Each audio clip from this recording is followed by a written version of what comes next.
Time is now 5:52, and we hit the road again this morning as Austin tours another Ohio city for the ultimate summer road trip. Yes, and this morning he brings you some of the hottest spots in Cincinnati.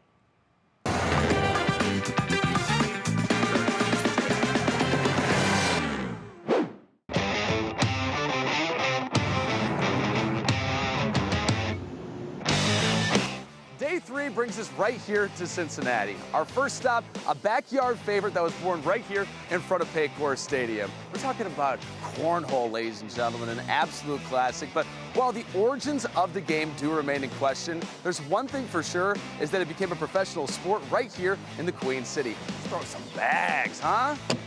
It's always about having fun and getting people together. And the godfather of professional cornhole, this guy, Frank Gears. This was actually the first place I saw it tailgating years ago, right? Okay, so the legend goes that Frank was walking into a Bengals game when he saw a group of tailgaters playing an interesting sport. And I came down here and I happened to see these people playing this game. These boards that had the Bengals logo on it, they were hand painted and stuff like that. And people were having fun doing it. It first caught his eye. At the time, I was in marketing, all right? So I was always looking for creative ways to market businesses. Then it sparked his creativity. Then I was like, man, people are taking this passion. Is there any kind of rules, regulations around this thing? Discovered that there really wasn't. So in 2005, he founded the ACO, or the American Cornhole Organization.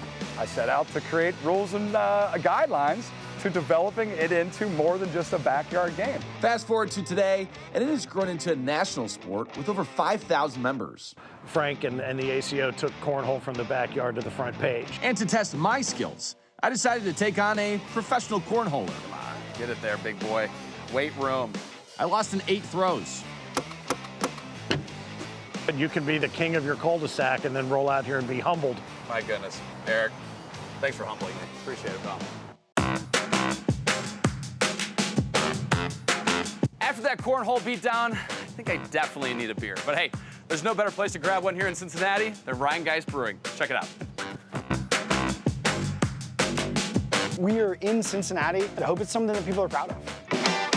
Cheers. Let's start the tour, my friend. Now I've officially gotten to Cincinnati. Started just 10 years ago, Ryan Geis has exploded in popularity, not just in Cincy, but across the country, quickly becoming the 23rd largest craft brewery in the nation. We've been embraced by the community of OTR and Cincinnati and Ohio and the Midwest. It's been a fun ride. Founded by California natives Bryant Golding and Bob Bonder, it all started with coffee.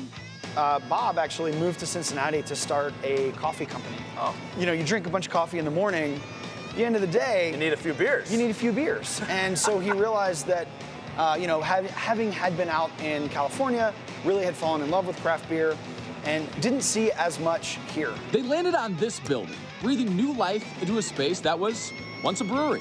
All of our space was originally part of a pre-prohibition brewery called Christian Moorline. Being able to be in this space with that sense of history is really special. A full circle moment that's even honored in their logo. We call it our skull drop. The skull drop is a drop of history in every drop of beer, honoring that the brewing history of this building, of this neighborhood, of this region. A drop of history in every beer. They're producing a lot of it.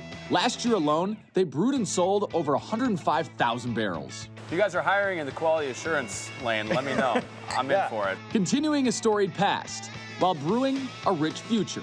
One beer at a time. Definitely explore this beer. Yeah. Cheers.